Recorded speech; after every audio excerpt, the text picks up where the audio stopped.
And I think recruiting at every level, if you can't recruit, you can't win. You have to learn how to recruit. I will not go below 30 unless the player's an absolute stud as far as work ethic. We'll congratulate each other and chug some beers if somebody wins a national championship. If they did, don't you think I'd have 2 championships by now? I might have 3. Now, I know Cash uses those booster gifts. He's always promising cash and women, right? I've only been caught twice. I've only been caught twice. That's it. Oh, Cash. Love it.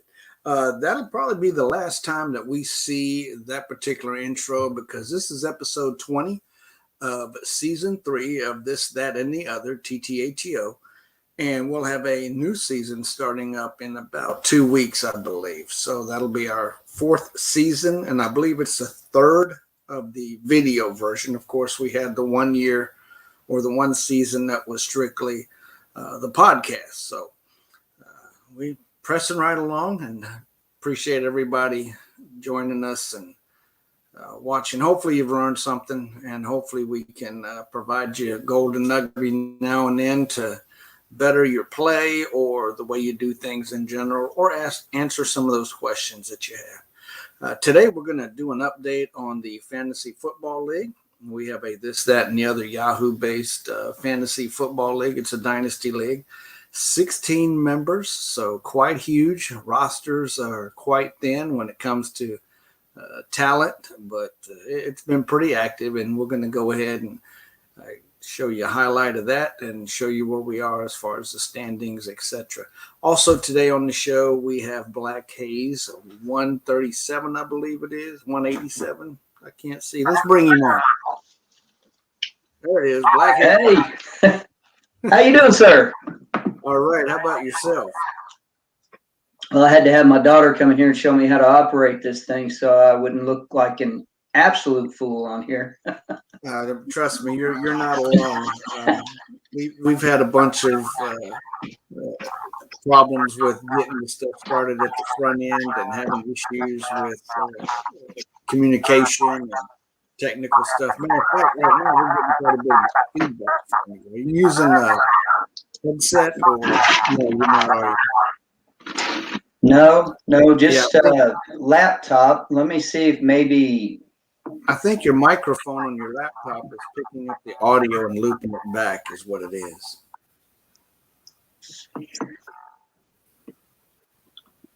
How's that? Is that any better? Let's see. Can we? I think we're still getting some. Let me check something here. Don't have it either. Okay, I was going to see if I had a light on my mic box up there, but I don't. So we'll go with it and see how it works, how it happens, and figure something out. But anyway, welcome to the show. Well, thank you, sir. I appreciate you inviting me on. I started watching your videos a few weeks back, and I realized, man, I've been doing a lot of things the wrong way. Well, good. Glad we're able to provide you some wisdom there, or some experience anyway, from the guys that have been on the show. And it amazes me just how much a lot of the veterans take for granted when it comes to the ins and outs of the game. And that's why I enjoy having relatively new players on.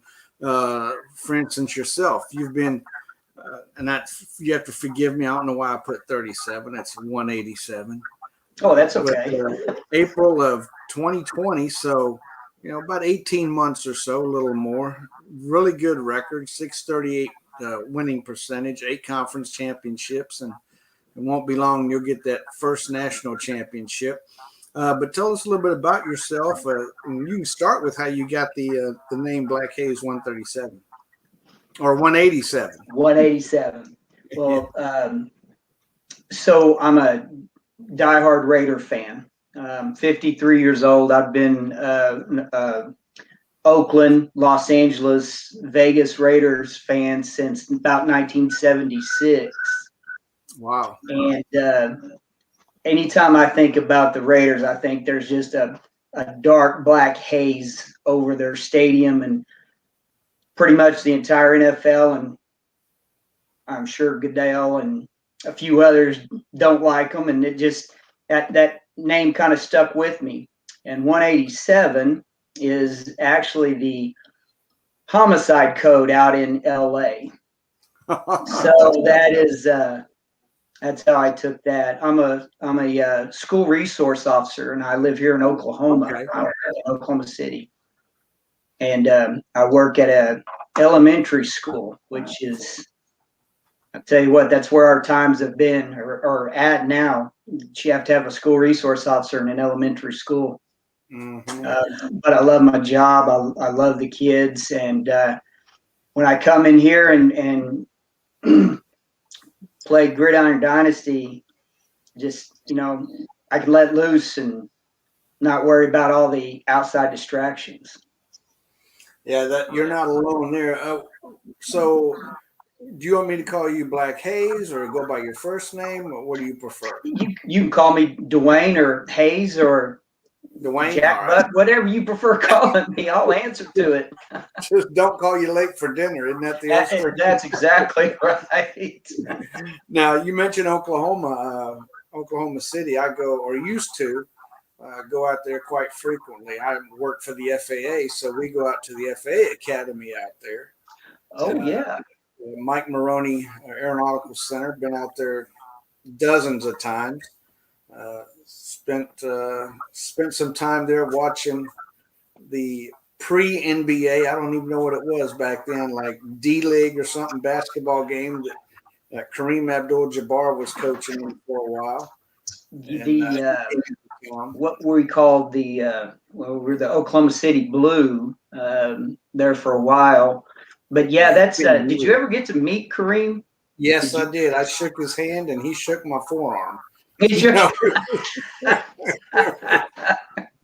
Well, I used to do maybe his thumb, and his hand basically took up my entire forearm. So yeah, well, he was kind of difficult. He was kind of difficult to carry a conversation on with. Yeah. He's an extremely intelligent person. He just talks on a completely different. Yeah. Yeah. So, but are you? I'm assuming you're retired now. You don't make this trip down here. No, retired Air Force, and started my second career with the FAA about 15 years ago. So, but I'm working out of headquarters, Washington D.C. Even though I reside in Arkansas, I'm teleworking essentially full time. Primarily focusing on drone stuff, writing drone operational procedures and orders, and working with getting drone operations established for various companies and stuff. So it's an interesting job, but don't go to Oklahoma City as much as we used to. We seemed like we spent forever out there at the onset of the career getting indoctrinated into the FAA way, as you will. So quite well. Got my fill of schnitzel on the German restaurant east of town there. Out in Choctaw, Oklahoma. Exactly. Yes.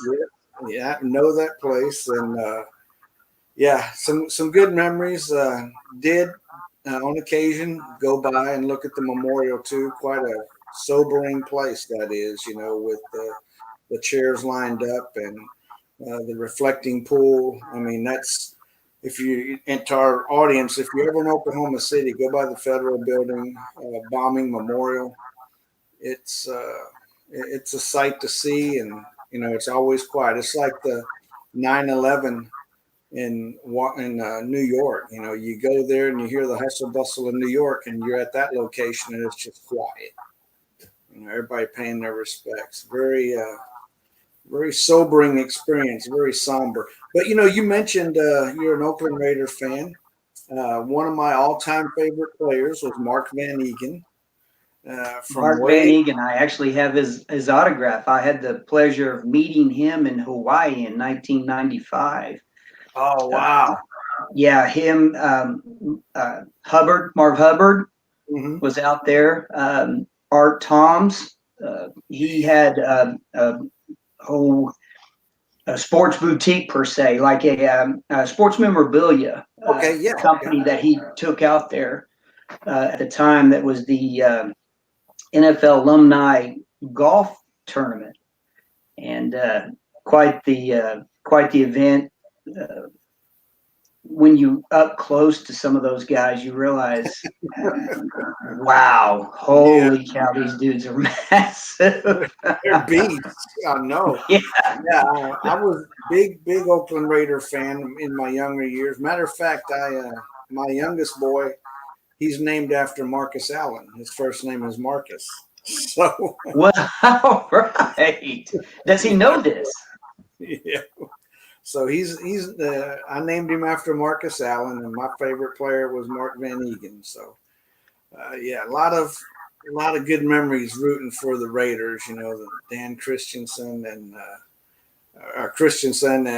Blitnikoff and Stabler, and yeah, you know, some of those stories of those guys playing ball. There was a story of Blitnikoff would take shots of I can't remember if it was tequila or vodka before he'd play, and his stomach he had stomach problems, and it would help him to throw up before the game.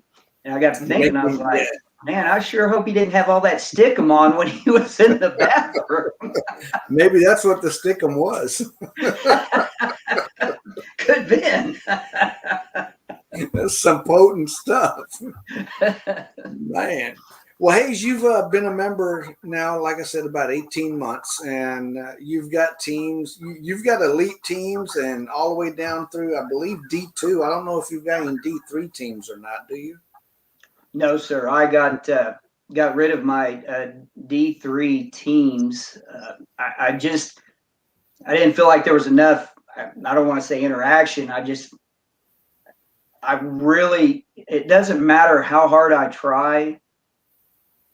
If you don't recruit and if you can't recruit, you're going to get smoked. And I can take one theory of recruiting, say in Heisman, and I could try it, say in Warner, and it doesn't work. It doesn't work, yeah.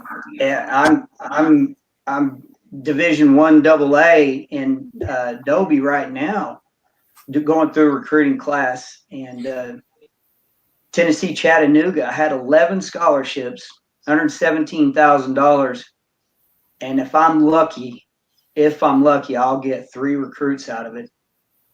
It's now is that a team that is got some high vision? I mean, have they had a good winning history in the last 3 or 4 years? They did. They were. I want to say they were a top 30 team when I picked them up. I had a top 40. My first class with them was a top 40 class. Mm-hmm. And I thought, okay, maybe we're going to get somewhere. Made it to the second round of the playoffs, which, I think in D1 AA, there's just not a whole lot of humans competing, at that level. So it wasn't too difficult to get to the second round. And I thought, well, a top 40 class, if I can get down into the top 20, this go around here. But, oh my gosh, I have just been crushed. And they're probably getting picked off by some of those D1A schools.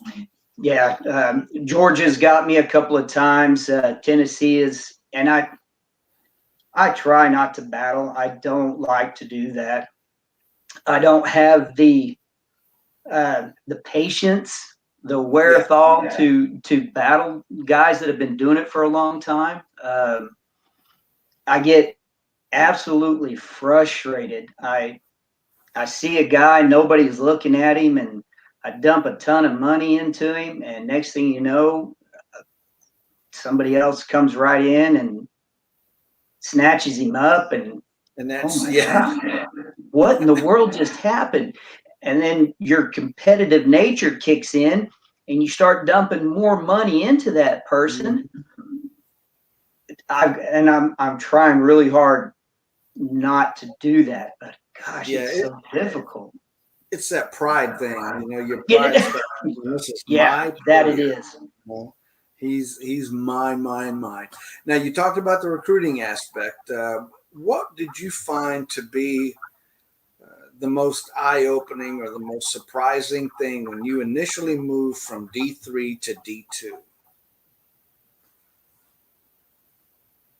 Well, for one, the quality of the player was a lot better, even at a lower vision. The player was still a better quality than what I was seeing in D3. My biggest wake-up moment was realizing that I was recruiting completely the wrong way.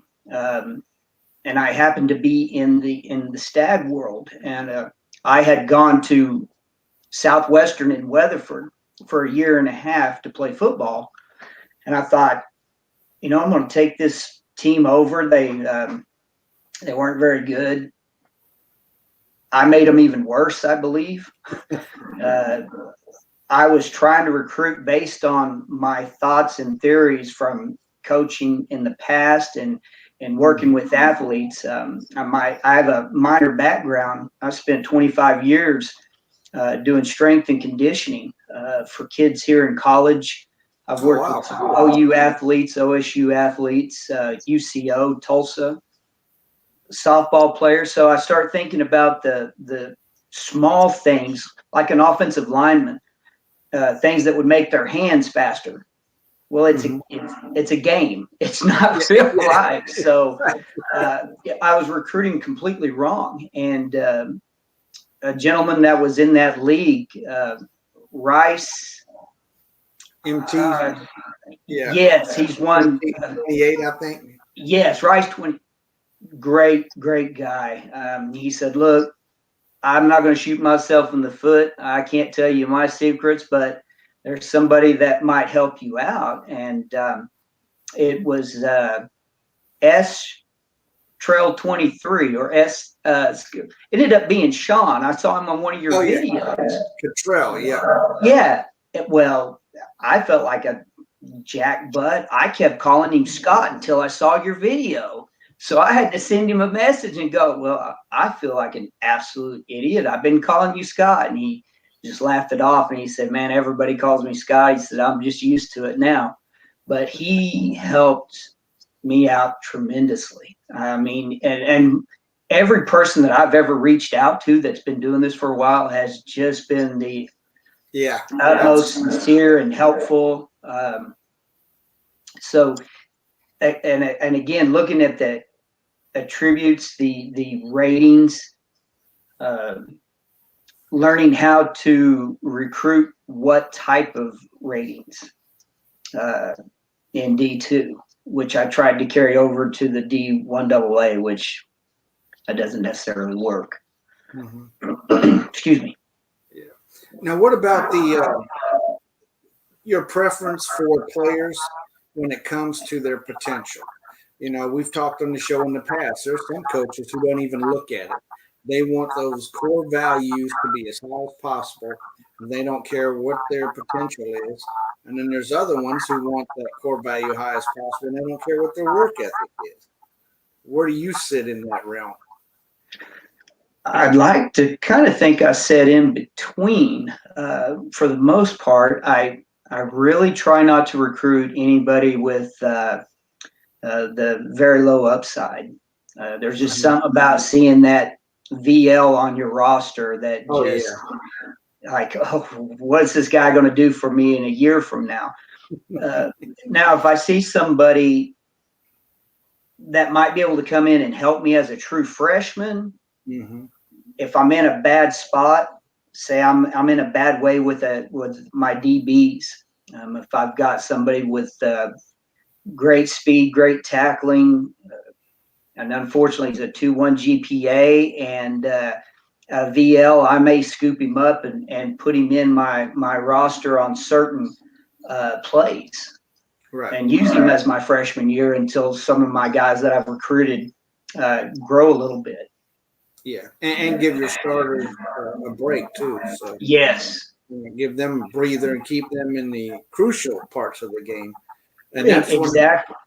That's one of the things early on that was wrong is I tried to keep my studs in the game the entire game.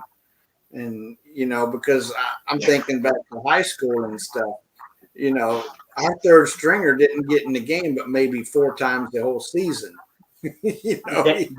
That's me when their work ethic is down to -3, and you're like, well, doggone, if you do something for me, I'll put you in the game more often. Yeah. Well, we've got Billy tywebb004. He's in the green room. So let's see if we can bring him on, see if he's ready. You there, Billy? Yeah, hey, Magic, how you doing? Hey, buddy, how are you? I'm good. Say hi to Hayes. Hello, what's your name? Hayes, Dwayne Hayes. How are you doing, Hey, sir? Hayes, how you doing? Good to meet you. Good to meet you. I can't see you, but I can hear you, so I can work with that.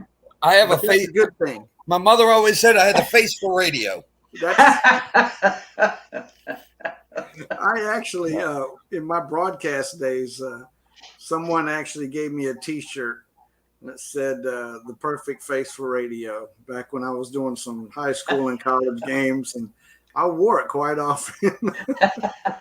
Well, the reason why I'm flipping forth between the watching Tulane get their ass kicked and the pro game. I live about 8-10 minutes away from Tulane, so. But it's a 4-lane to get there, right? Yes, 4-lane to get there. You got to take a 4-lane to get the 2-lane. Yeah. Yeah, Billy's our Cajun representative down there. So what's going on with Orgeron, man? Oh, Eddie, the Cookie Monster. Let's just say success got the best of him. Yeah. Yeah. And look, he's gonna. In the end of the day, he's gonna go home with $17 million. And he was always kind of a flawed coach. I think he ran into, a couple of years ago. It was the stars aligned. He had a third-string quarterback at Ohio State that didn't get any playing time. That wound up being a big-time alpha dog. Mm-hmm. You got the whole offensive line got drafted. You had starters on defense get drafted, and you had 2 first-round wide receivers and a second-round wide receiver. Yes. And you had Joe Brady, who is now the offensive coordinator for Carolina Panthers, calling your plays, and you had one of the best defensive coordinators around in Aranda, who is now the Baylor head coach.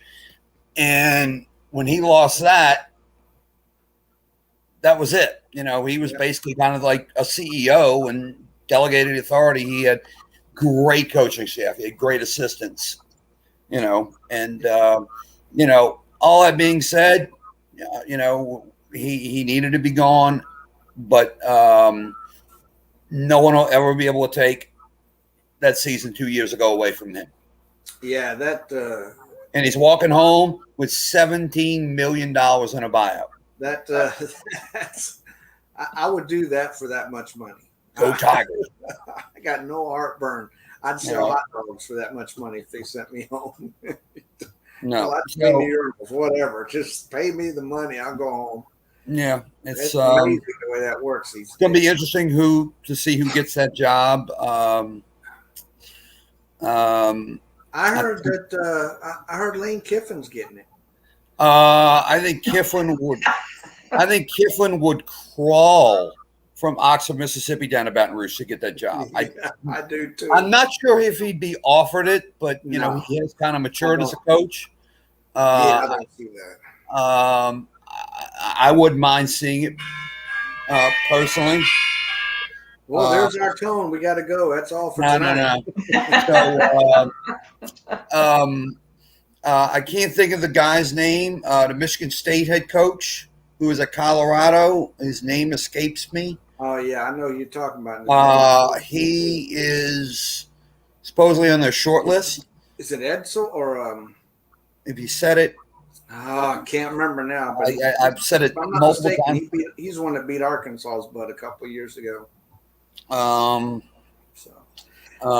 There's some names out there. It's going to be interesting. Don't count out Jimbo Fisher yet. I'm telling you. Oh my gosh! Don't count that up. Oh, don't, no. Oh, my goodness, no. I'm not saying I want it. I'm just saying don't count that out. Now, Husker 26 is, if I'm not mistaken, coaches a lot of the LSU teams here in Gridiron Dynasty. So Well, I can't get him.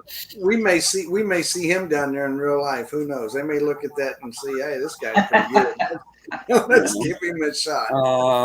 They're throwing out. I don't be surprised if this AD takes a stab at Sweeney at Dabo. Don't be surprised. That'd be interesting. He's a splash. This guy is looking for a splash hire. Yeah, that'd be interesting. And there's been a lot of talk of Gruden, but I just can't see that. I don't see Gruden touch him with a 10-foot pole. Yeah, for a multitude of reasons. Unfortunately, that's the way it is today. And I say unfortunately, I should say that is the way it is today. And don't rule out and do not rule out Urban Meyer. Oh my gosh! I'm just telling you. It's going to be interesting. Now, here's the problem I have in that, granted, he's going to take the money and go. Understand that. But I have a hard time knowing that the guy I'm playing for is leaving. And do I really give a crap? They weren't playing for him. That's the problem. They don't play for him. As you see, I think because they knew the Florida game. I think they knew because that was already done before the Florida game that he was going to be out. That was already done. It wasn't announced, but it was done. And I think the players might have known that. And I think it was kind of like one little last hurrah. That's the problem is they get all these top 5 recruiting classes and the kids don't want to play for them. It's a me. Mm-hmm. They're like, well, they're worried about the NFL. Guess what? That gentleman in Tuscaloosa, Alabama doesn't have a problem getting his players to play for him. Right. Okay. And there's a lot of other coaches, say what you want about Urban Meyer. Urban Meyer was a great college coach. Mm-hmm. Great college coach. He got his players to play for him. I agree.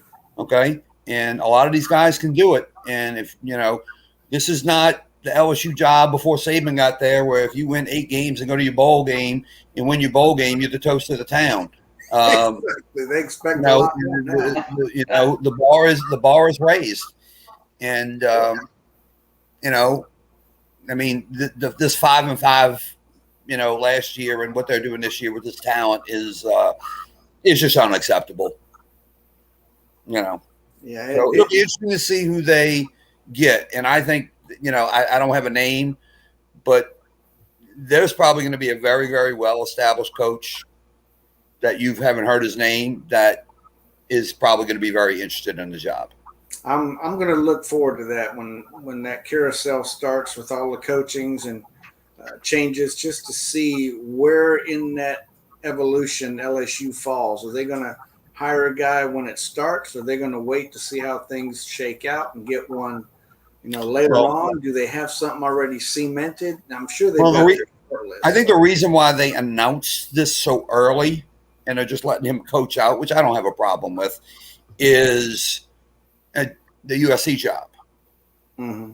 So I think they want to let all these guys have, hey, this little job in Baton Rouge is down here too. And we're probably a better job right now.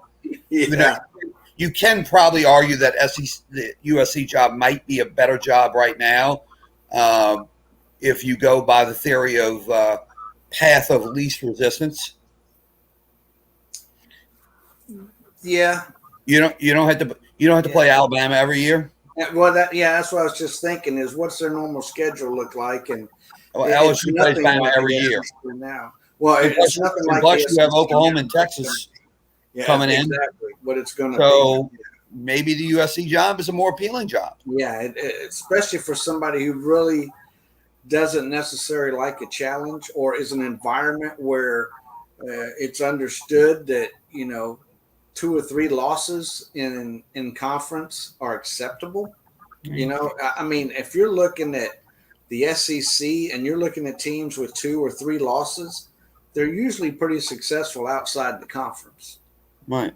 And I'm talking about 2 or 3 losses within the conference. They're usually pretty successful outside the conference. And I'll give you an example of a job that is probably not as good as LSU's, but a very, very the appeal of LSU is, it's why Saban came here, is you've got this little bitty state with all of this blue chip talent and no, Tulane notwithstanding, you don't have any other big school in the state to compete. You keep your back, so LSU has that. But I'll give a, kind of a comparable job when the Auburn job opened last year. They got their 5th choice. No one wants that job.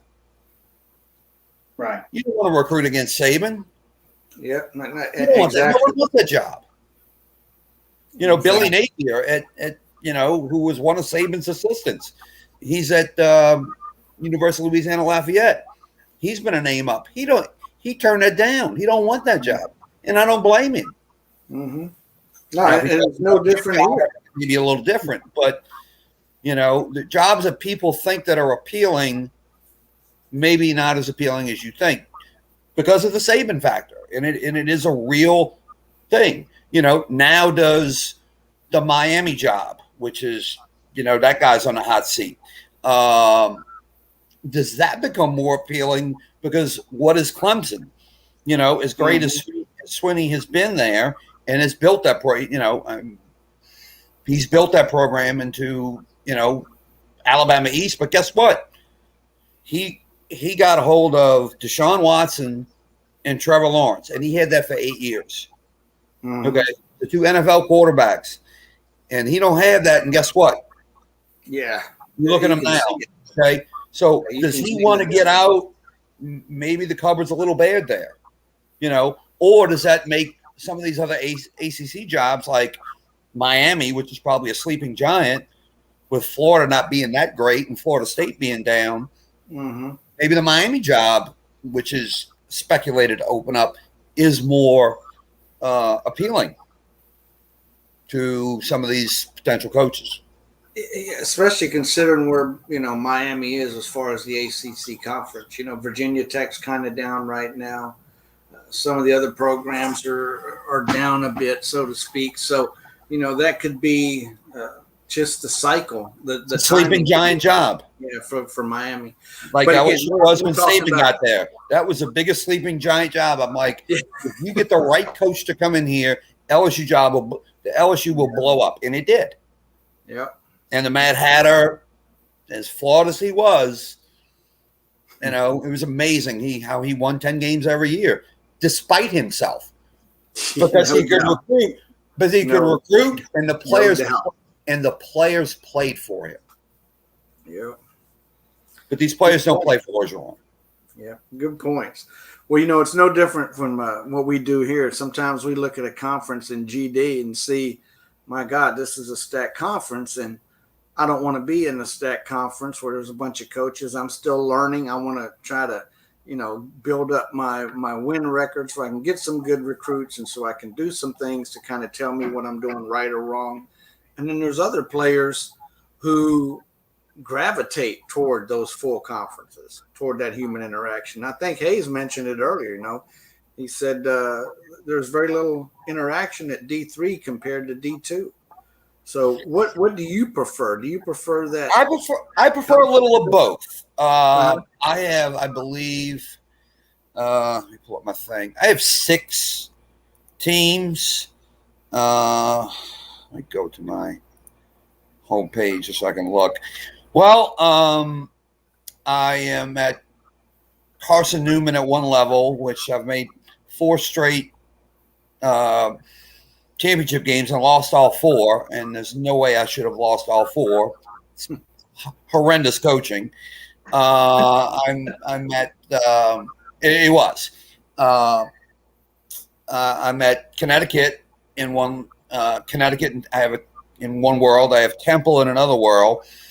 And a while back, I took over. Now I do have a couple of reclamation projects. I took over in Heisman, which I believe you are in. So we are locked up for a potential second round tilt in that, considering we both play Sims in the first round.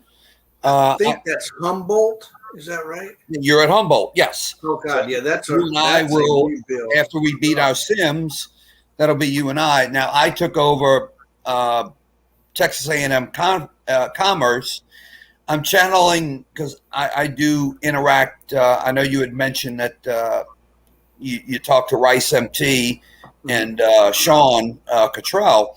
I still run by things by them. Oh yeah. You know, and I pick their brains for advice. They don't give me they don't give me the keys to the gate.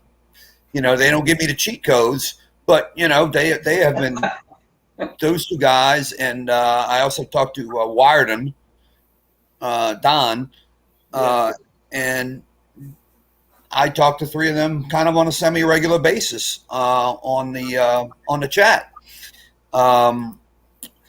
And Rice MT, he is more of, I'll go to a bad program and build it up instead of taking over. So I'm channeling my inner Rice MT, and I took that Texas A&M Commerce when it was, you know, a sim forever.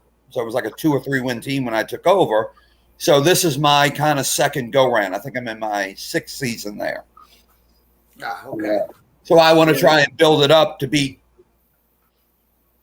knock off Holdaway in that conference. and, you know. Is that the one where he's at San Angelo? Yes. Yeah, I think he laid the first brick at that college. He's been there so long. Yes. And you know, you mentioned the cheat codes earlier recently. Has there been a cheat code, if you will, there, Hayes, that you have discovered that, you know, others may know about or probably do know about, but no one told you and you found out by accident? And Hayes? No, no, there's not a. I'm sorry, my daughter's telling me she's going to bed. All right, good night. Okay, well, good night. Sleep good, sweetheart. Sleep. No, if there's cheat codes, I darn sure don't know anything about them. We joke. I don't know about that. Well, I'll tell you what, and like I said, Rice, West Georgia, in Bryant is the first team that I've picked up that was actually really decent. And I think you and I are in the same conference in Bryant. Yes, sir. Actually, I'm in Heisman as well. I'm playing California, PA. Okay.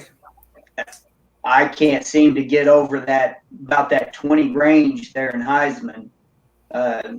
I got a couple of really good guys that I talked to in my conference. I got Johnson C. Smith in Heisman, and like I said, I stay about the 20 range when it comes to recruiting. I just can't seem to get over the hump. So if there's cheat codes, I'm not finding them, or I'm not sliding enough cash to the right people to get them. That's for sure. Well, there's folks out there that'll send, you know, I think it's promised playing time and freshman start. They'll just blanket as many people as they can see out there and spend, you know, probably a quarter to a third of their budget, get everybody green, and then just kind of wait and see who doesn't get picked off by others, and then send those guys scouting reports and a scholarship and call it done. Well, I just did that. I may have done the dumbest move I've ever done, but I said I was going to do it. I am in the holy of holy in Wilkinson. I took over Colorado Mines 8 years ago, and they have like a 25-man senior class. And the first go round, I made it to the finals and lost to, I forget the coach. I don't think he's playing anymore, but he had won like 7 in a row. And I was nip and tuck with him and lost to him by 10 points. And he sent me a private message saying, "Man, you did a really good job," and blah, blah, blah. So I had to build it up. And then my class as a junior lost in the finals. And then this past season I won because I got 25 seniors with high work ethic and you know, high potential, and played them all, and, you know, high formation IQ. And I basically won because I out-talented everybody. And I decided to go take a team in the Big Sky Conference. I don't know if you've seen the coaches in Wilkinson in the Big Sky Conference. Yeah, that's That is one of the that is initial like back- the murderer's row. yeah. So I took over Texas State.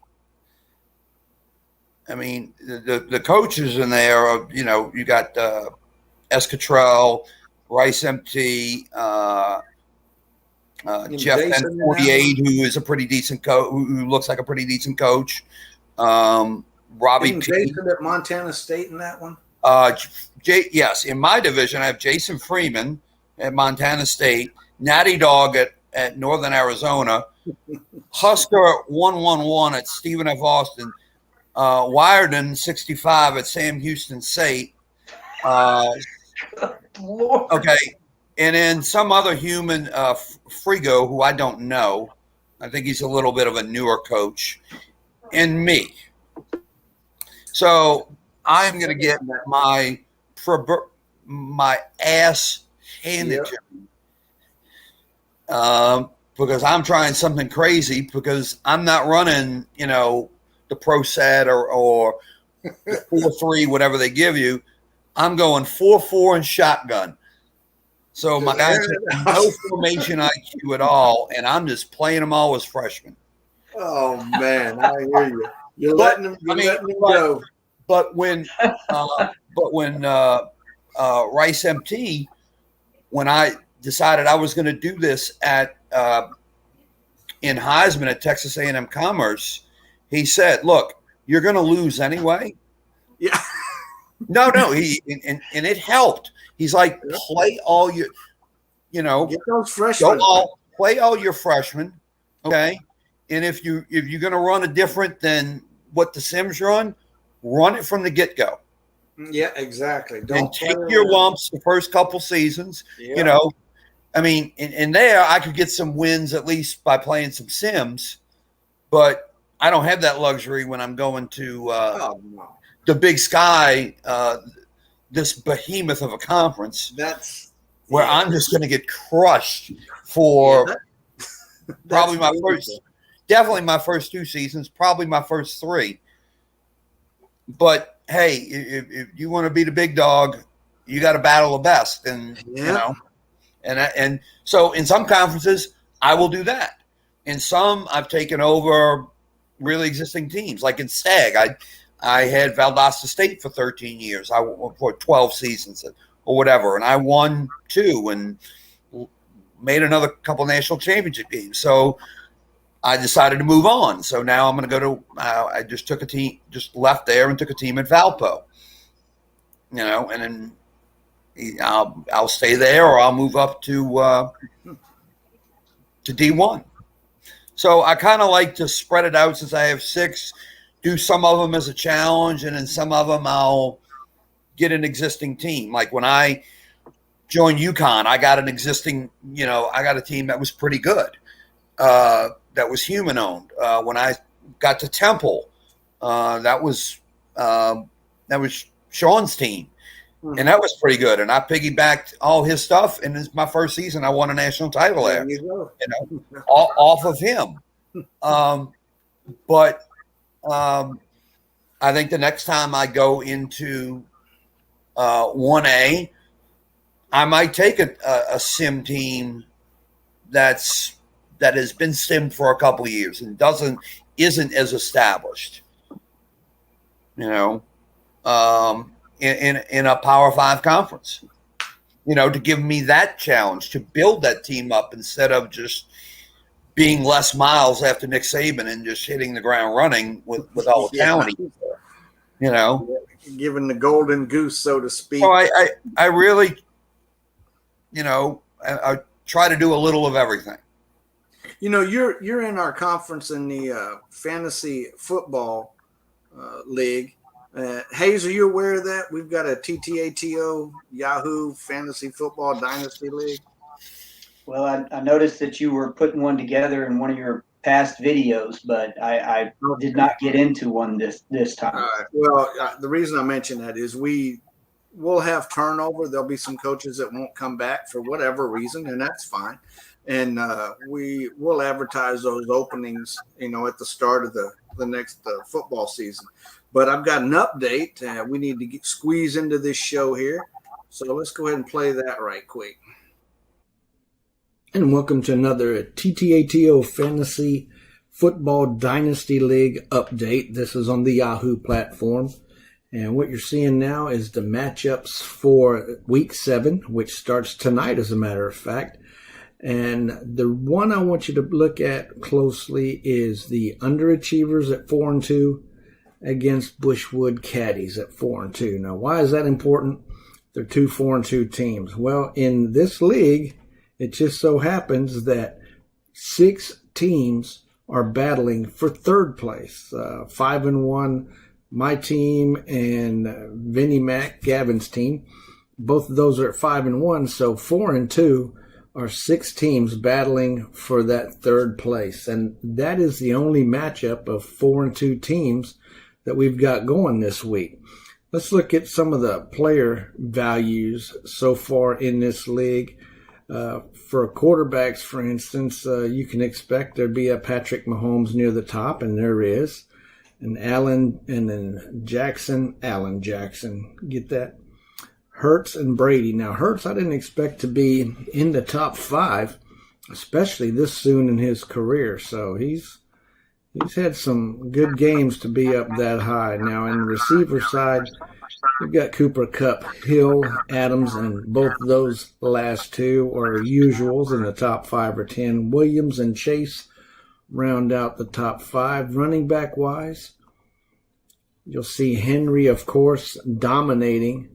Eckler, Harris, Elliott, and Taylor. Harris being another rookie that's doing well this year. He's a 3rd in points for the league, and those interested in tight ends of Kelsey, Andrews, Knox, Schultz, and Waller. Really expected Waller to be a little bit higher in those rankings, but that's what you have for the tight ends. Now, as far as some of the trades and some of the moves that have occurred in the league, it has been active, to say the least. There have been over 170 moves, I believe, at last count. So in just 7 weeks, 170 actions have transpired on the waiver wire, either with adding players, dropping players, and trade-wise, there's been 4 trades in the league. So not as many as I would have expected by Week 7. This is a dynasty league, so a lot of players are being added and dropped for speculation purposes for next year. But anyway, that's our roundup for the TTAO Fantasy Football League. Thank you much. So there it is. That was a quick down and dirty of how the league looks so far in fantasy baseball, football rather, for TTATO. We also use on this platform some of the images, and I'll make videos of certain setups or depth charts or how to change a player. That's all in these videos as well. Been waiting on somebody to do a library or an index of the subject matter in each of the videos, and I can't remember who it was now, but somebody said they would do it. I said $100 is coming your way if you can knock it out.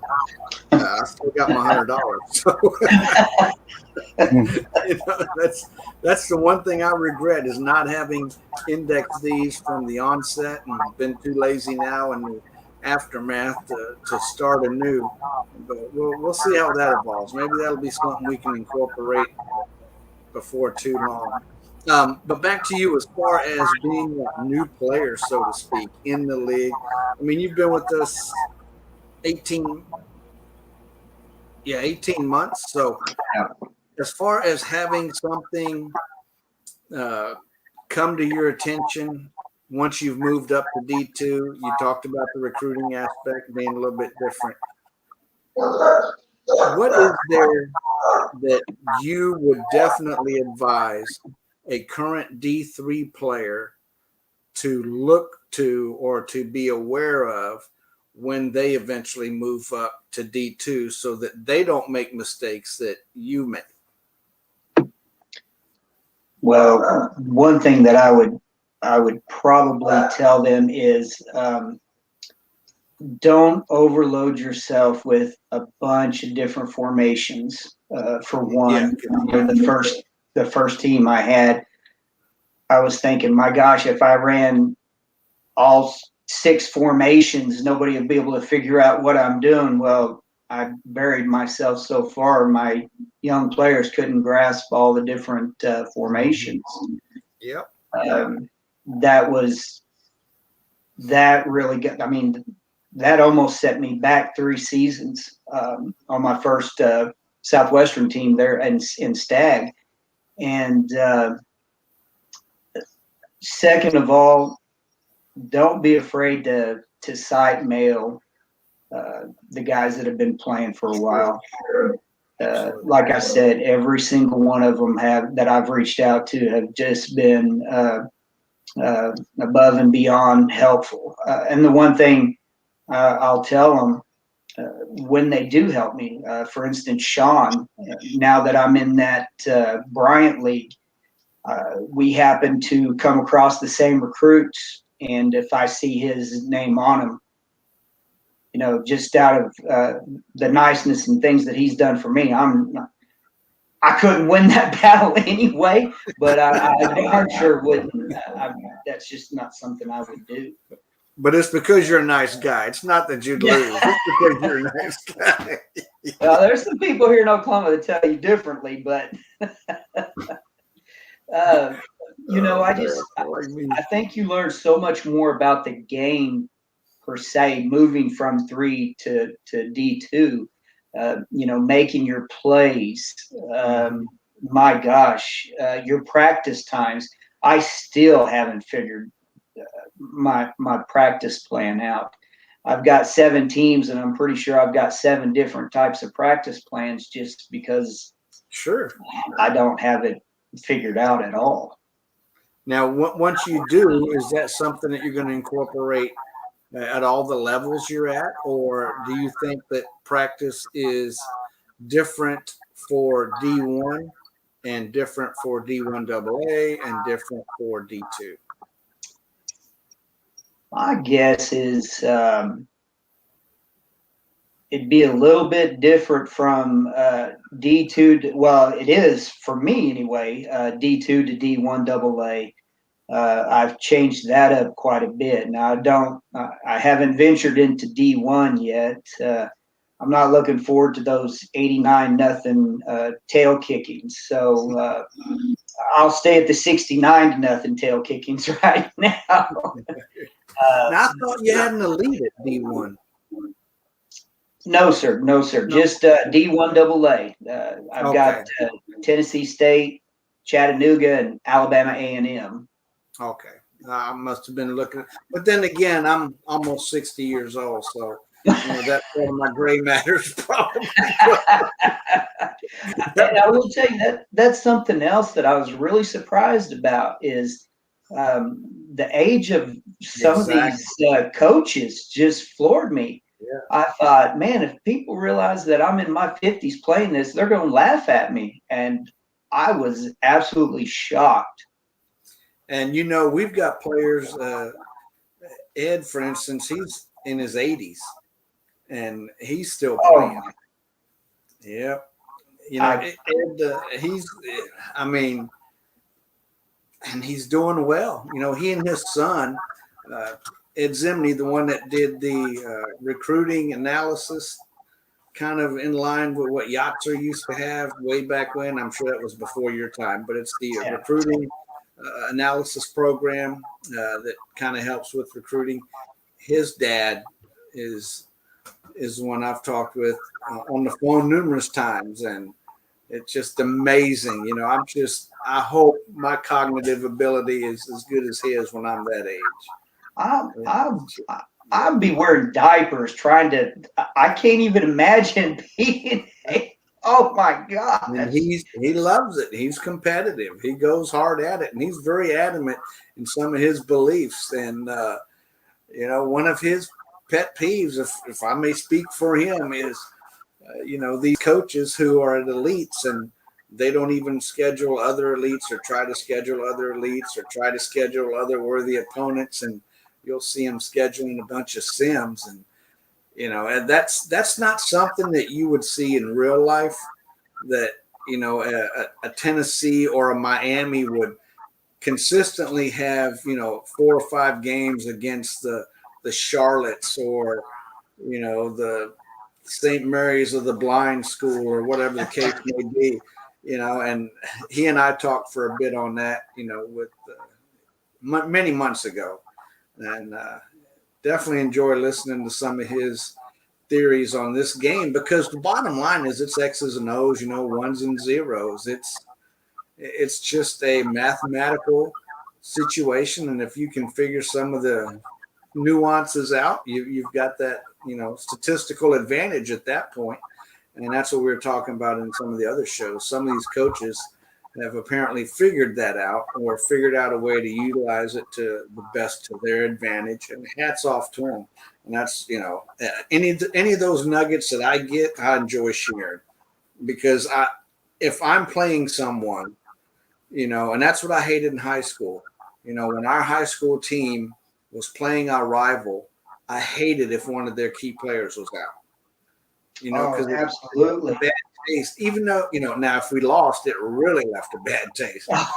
You didn't want to go home. That asterisk, Yeah, but Talafero wasn't playing, or their star quarterback was out. That. So I don't mind, going up against somebody that's fully stocked and has the secrets, because I learned quite a bit in defeat. Hell, at this point, I should be a genius.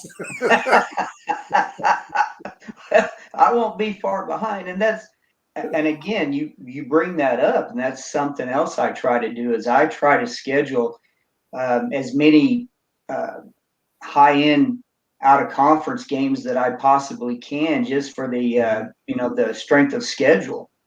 And I message Sean a lot. Hey, I really appreciate you accepting. Playing me with, as I'm trying to grow and make my team bigger and better, because he always accepts my invites, which is just fantastic. And you're right, I do see, and that really bothers me. If there's anything that bothers me, is when you see a team that's ranked 5th, 6th, top 10, and they play nothing but Sims, and then they come in and kick your butt after you've played the 5th hardest schedule. Yeah. And it's just like, what in the world did I? And again, that's why I keep shelling out that money to keep playing, because it's just that I can't stand it. It drives me insane.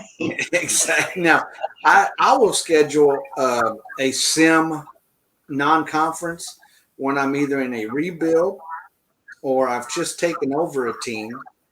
There was another reason I did it. But anyway, and my thinking is, of course, when you're doing a rebuild, you want to rack up those wins to improve your vision so that you can get the better recruits, so you can build a better team. When I'm first taking over a team, I think I took over one of Sean's, as a matter of fact, that won a national championship recently. I want to say St. Joseph. But anyway, even that team being competitive and being a high quality team, there's going to be a drop off when I take it over, because I may not run the same offense or the same defense, and I may have to subject myself to a lower formation IQ, and to compensate the losses that I'm going to get because of that lower formation IQ, I'm going to schedule some sims early on to buffet some of those losses and complement them with some of those wins. And I'm not one that's going to take over a team that's been running an offense that I'm either not familiar with or I have structured. I'm going to run my offense and my defense, regardless of what the team is. I try to take over a successful team if that's the case, that has that offense, or a rebuild that's already got some of that going for it. So those would be the times that I do the sims. But, like you said, it's just it kind of grates on my nerves too when you're sitting there struggling, doing everything you can. You're getting that taste of success, and you're playing a tough schedule. And here comes that freight train. You don't even hear the whistle, and it just steamrolls you. And you're like, well, I'm out in the first round of the playoffs. So much for this effort. It'll be another 2 years now. And that happens to me quite a bit. So I know that feeling. Well, man, it is at the 9-minute mark. Let's get Billy back in here so we can get his parting thoughts and say goodnight to him. He's probably been watching the pro game. Yeah. Hello? You still there?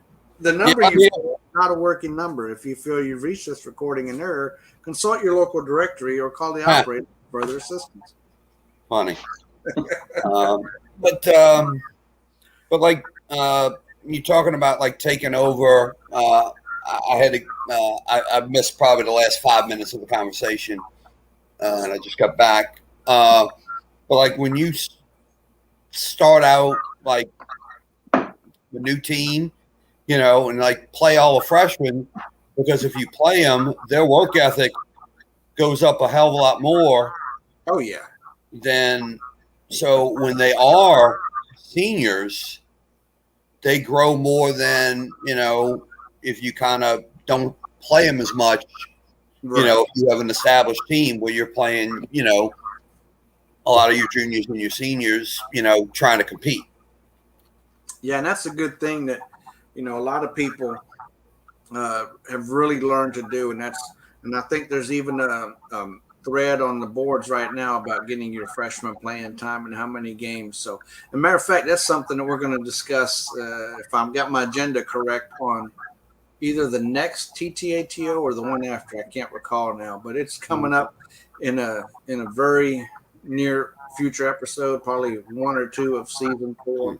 That'll be here in a couple weeks. But Billy, thanks for joining us, and Hayes, You're welcome. Appreciate you coming on, man, and look forward to you kicking my ass in our joint. It'll be a tight one, that's for sure. Billy does the same thing to me all the time. He waxes me on those playoff games, or if we're in the same company. So I don't expect anything less from you, Hayes. Well, hey, I first of all, thank you for having me on, and I really appreciate it. And I'm looking forward to just every day learning something new and trying to advance my my ability in this game and not get too embarrassed. Well, when you figure out how not to get embarrassed, let me know, because I wear the golden crown on that one. Well, guys, thank you so much for joining, and join us anytime. Really appreciate you being on with us. Thanks much, guys. Got it. Thank you now.